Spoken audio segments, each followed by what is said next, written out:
Olá pessoal, bem-vindos ao nosso canal Cripto Investimentos. Aqui nesta tarde do dia 21 de novembro, agora são 12 horas e 40 minutos, nesta sexta-feira. E a gente vai falar aqui, galera, uma coisa aqui sobre o Bitcoin, tá? Envolvendo criptomoedas e saber se realmente o Bitcoin ainda é descentralizado ou isso já está sendo uma coisa já passada, né? E quem sabe no futuro a gente vai ter uma vaga lembrança do que eram as criptomoedas, tá? A gente vai falar isso daqui agora, tá? Fiz até uma apresentaçãozinha que vocês poderem entender um pouquinho melhor. Só dando a passada rápida, o Bitcoin agora é 82.846, já foi a 80 mil e pouquinho hoje de manhã, já chegou a 84 mil e pouco, tá aqui. Aqui que eu estava vendo, depois eu falo sobre isso daqui, de você diversificar. Falar também sobre o dólar, que estava aqui a 5 dólares e 27. Eu falei, compre, galera, dólar aqui, ó, dá uma pancada para cima. O mercado fica ruim em bolsa, em criptomoedas e um caramba 4, dólar dispara, tá? Galera, mas vamos voltar aqui. Mas antes de eu continuar isso daqui, eu só vou continuar se você deixar o teu dedão no like aqui, curtir esse vídeo e também se inscrever em nosso canal aqui. Isso é muito importante, tá, galera? Tirando aqui, a gente vai começar a conversar sobre isso, galera. Se o Bitcoin ainda é algo descentralizado ou já virou algo centralizado, tá? Só lembrando, galera, que vai ter aí as pessoas que são aquelas fanáticas, que vestem a camisa de Bitcoin, de criptomoeda. Eu gosto do Bitcoin, sim, gosto, mas a gente tem que falar a realidade. E outra coisa também, galera, centralização ou descentralização são coisas aqui que a gente pode dizer que vai ser um pouco polêmica, né? Mas vai ser normal de explicar, tá? A descentralização do Bitcoin, galera, é uma coisa que está na sua essência. A descentralização é uma essência do Bitcoin, tá? Uma coisa que nasceu com ele, vem lá da raiz. É uma descentralização que é a forma dele existir ali, né? Agora, quando a gente fala de centralização, não é que ele se tornou, saiu da essência dele de ser descentralizado e foi ser centralizado, tá? Isso daí não vai mudar. O que a gente fala de centralização é do poder de os grandes poderem manipular algo que seria descentralizado. E isso é o que está acontecendo hoje e que com certeza vai piorar ainda para o futuro, tá? E eu vou explicar no final realmente o que acontece, tá? Vamos lá, até 2021 eu botei aqui, galera, mas isso daí a gente pode estender até 2022, tá? Boa parte de 2022, quando a gente estava ali no bear market mesmo, ainda estava acontecendo muito isso e estava tendo uma reviravolta muito devagar. Mas vamos lá. Vamos botar até 2021, mas 2022 pode considerar. Governos baniam Bitcoin, tá? Em criptos. A gente sabe que a China bania, vários países aí estavam banindo Bitcoin, não podia ter corretora, tanto que muitas corretoras estavam saindo de vários países aí, ainda mais na Ásia saía muito, né? Mas até do Ocidente mesmo, e estavam indo para ilhas fiscais, tá? Até para não poder ter o controle do Estado. Então, isso daí acontecia em 2021, 2022, estava acontecendo isso demais, tá?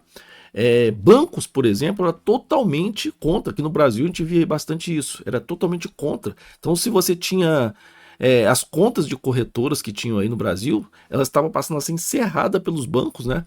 Quando via transações, ou então rastreava até.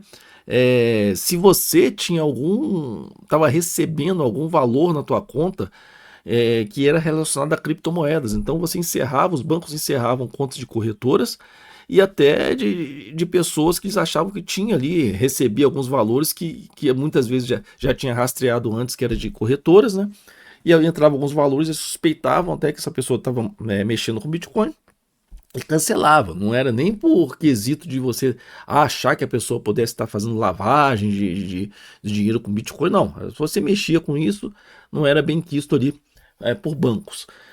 E os grandes players que viviam dizendo que Bitcoin era pirâmide, tá? Isso daí acontecia ali até 2022, a grande parte, né? Botei 21, mas em 2022. O que acontece já em 2025, galera? Governos hoje em dia estão comprando Bitcoin. Tem vários países aí que estão comprando Bitcoin e fazendo reservas. Tem países que não compram, mas chega lá, confiscam, pegam, não, vamos pegar esse Bitcoin que tá errado, é lavagem, é isso, mas eles pegam e não, sei lá, distribuem isso para quem seria de direito, não investe alguma coisa, não. Os governos estão pegando até os Bitcoin que eles mesmos confiscam e vão guardando, vão fazendo reservas, coisas que lá atrás eles baniam, né?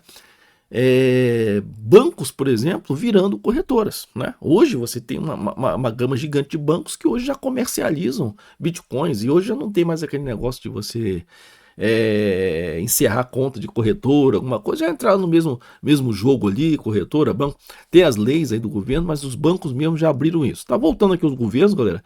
E muitos governos aqui que antes baniam, né, empresas de cripto, relacionadas a cripto, corretores e tudo mais, depois passaram a abrir o mercado, querendo atrair as corretoras para trabalharem nos seus mercados, né? Muitas corretoras que tinham saído de alguns países, a China, por exemplo, fez isso recentemente, tentando atrair novamente corretoras para abrir, dando subsídios, dando isso daqui, vantagens aqui para as corretoras trabalharem em solo chinês e em outros países que tinham sido banidos anteriormente, tá? E aí falando aqui dos bancos, né, virando corretora, hoje aceitando, comercializando, e os grandes players, que antes falavam que o Bitcoin era pirâmide, que não servia para nada, hoje apostando em ETFs, né, para vender o papel do Bitcoin, criando reservas, né, pode ser Strategy, BlackRock, tudo isso estão criando reservas gigantescas, comprando Bitcoin mais do que consegue ser minerado aí, né? E até comparando o Bitcoin hoje ao ouro, né? Enquanto antes era pirâmide, hoje está sendo comparado até o ouro como uma reserva de valor, tá? E aqui, galera, a gente tem um outro vilão que aconteceu aqui, que é o mercado futuros dos alavancados, tá? A gente tem que ter em mente que em 2017, basicamente, não tinha alavancagem, mercado futuros, tá? O que você fazia muito em 2017, 2018, para quem se lembra bem, nessa época, era a famosa arbitragem, que dava até certo, né? De você, numa determinada corretora, você ter uma criptomoeda lá que estava custando, por exemplo, está custando aqui $1 e na outra corretora estava custando 1,20. Às vezes era normal isso, aí você fazia a transação, jogava para lá e lá você vendia lá mais caro e você conseguia fazer isso, né? Depois foi bloqueando isso, foi acabando com essa parte de arbitragem. Ainda conseguia fazer por uns anos, mas é muito difícil. Hoje, praticamente muito difícil mesmo. Você bota para lá, fica preso ou chega, ou a taxa é muito grande de retirada justamente para evitar de você fazer algum tipo de arbitragem, tá? E aí em 2021, ali, 2020, 2021, a gente começou a ter as alavancagens ali em algumas corretoras, a Binance começou a fazer, mas com uma alavancagem de 1, 2 e 3x no máximo ali, tá? 3 vezes.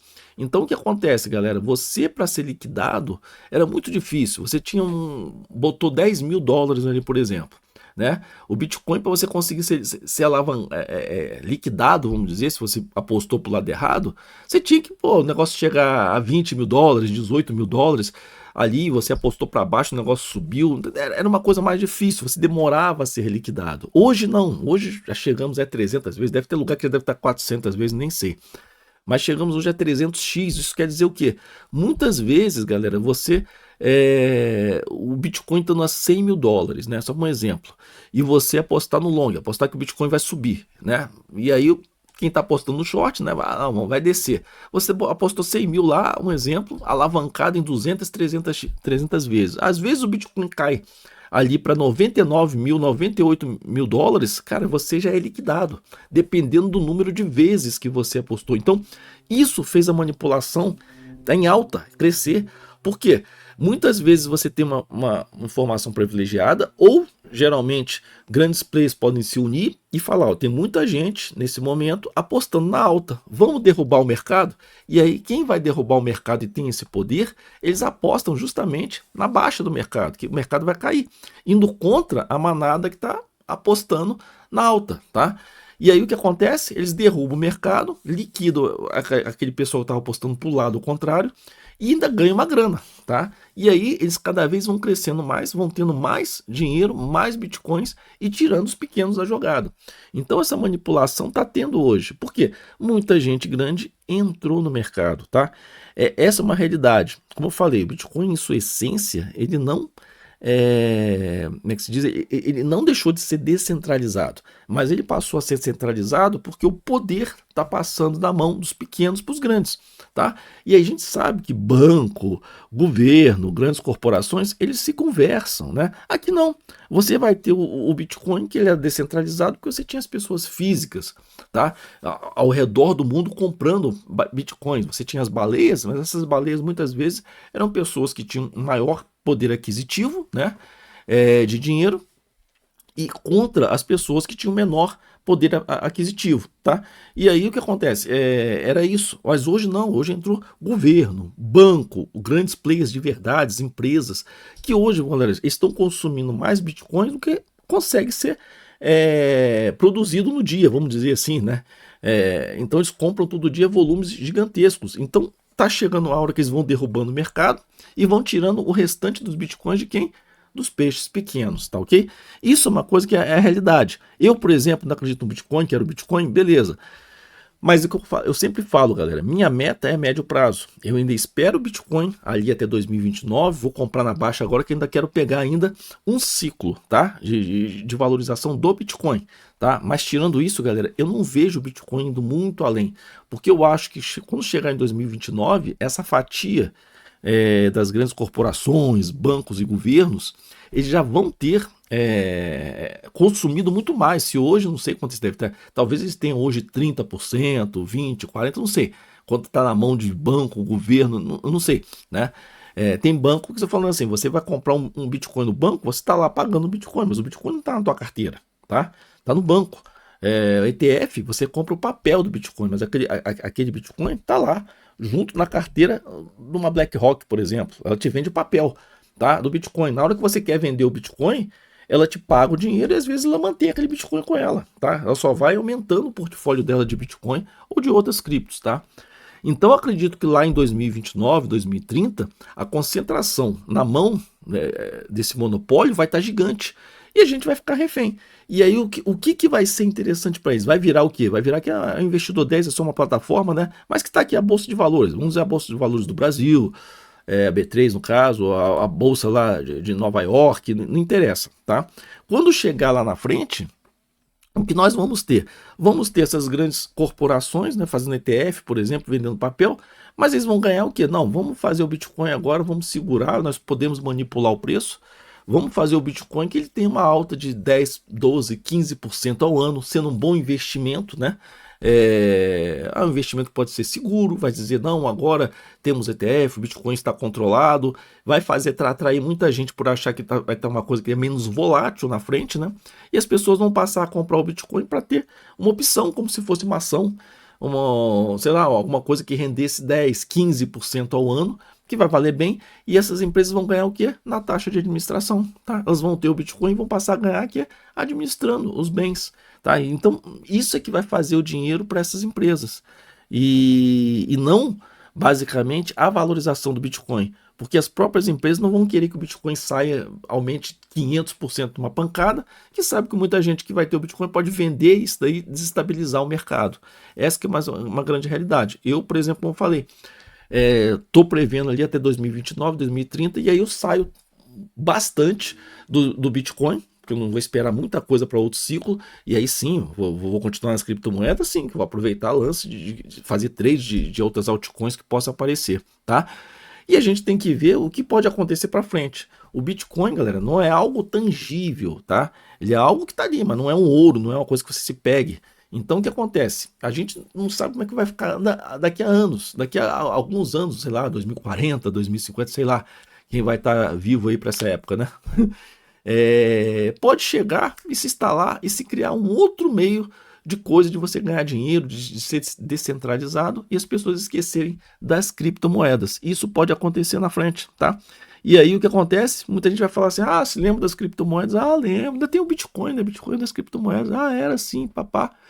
E aí as pessoas vão ter uma vaga lembrança do que era criptomoedas, do que era Bitcoin. Bitcoin vai ser apenas mais um ativo que vai estar lá, como ouro, valorizando no ETF, mas vai deixar de ser uma coisa que era descentralizada, porque vão tentar inventar uma outra coisa que seja descentralizada, tá? A mesma coisa você pode falar de ouro. O ouro é descentralizado ou centralizado? Duas coisas, a gente pode dizer que ele é descentralizado, tá? Por ter ouro em vários países, reservas, mas no final ele pode ser centralizado porque você pode ter países que têm uma reserva de ouro muito grande e que isso eles podem ditar o preço do ouro ou ter lugares que extraem muito ouro, ou você é o país que consegue tá manipulando um outro país que tenha muito ouro. O próprio dólar, o dólar é centralizado, mas ele está em vários países. Mas quem comanda? Quem comanda é o cara que emite aquele ouro. Você vai ter país com reserva de dólar. O Brasil tem reserva de dólar, outros países têm reserva de dólar. Mas quem comanda? Quem comanda é o dono. Quem está com a reserva principal e quem é o emissor daquilo, né? Coisa que eu falei, o Bitcoin ele não é centralizado em sua essência, da sua forma de ser, né, na tua origem, tá? Mas ele está sendo centralizado na forma de ser manipulado. Infelizmente é assim. A gente está vendo manipulações aqui nesse ciclo todo, estamos vendo. Eu ainda acredito no Bitcoin? Acredito sim, porque ainda vai ter muita gente querendo ganhar dinheiro nesse ciclo. Ainda temos, o que eu volto a falar, ainda não temos ainda o Bitcoin de 2008, 2009 ali, então, que basicamente, mas foi conhecido depois, 2010, 11 que foi conhecido. Então nós temos ainda muita gente, pessoas comuns com Bitcoin, que ainda conseguem fazer alguma coisa com Bitcoin. Ainda temos ainda mais Bitcoins do que essas empresas, corporações, bancos, apesar de parecer que não, mas ainda temos, né? Mas para o próximo ciclo, essa referência, essa mudança, essa troca vai passar de uma mão, né, das pessoas que estão do ciclo de descentralizados para passar para a mão desses players, banco, governo, que a gente fala assim, mas vai separar, vai ter banco, vai ter grandes players, vai ter governo, tá, mas eles conversam entre eles conseguem manipular o mercado, tá? Essa é uma realidade, galera. Para esse ciclo, ainda acredito aí, ainda possa ter uma coisa, e mesmo assim eu vou continuar comprando Bitcoin, apostando no próximo ciclo pegar uma alta maior, que eu acho que o Bitcoin ainda vai chegar num valor muito maior para frente. Mas dali em diante, 2029, 2030 para frente, galera, eu já não espero muita coisa não.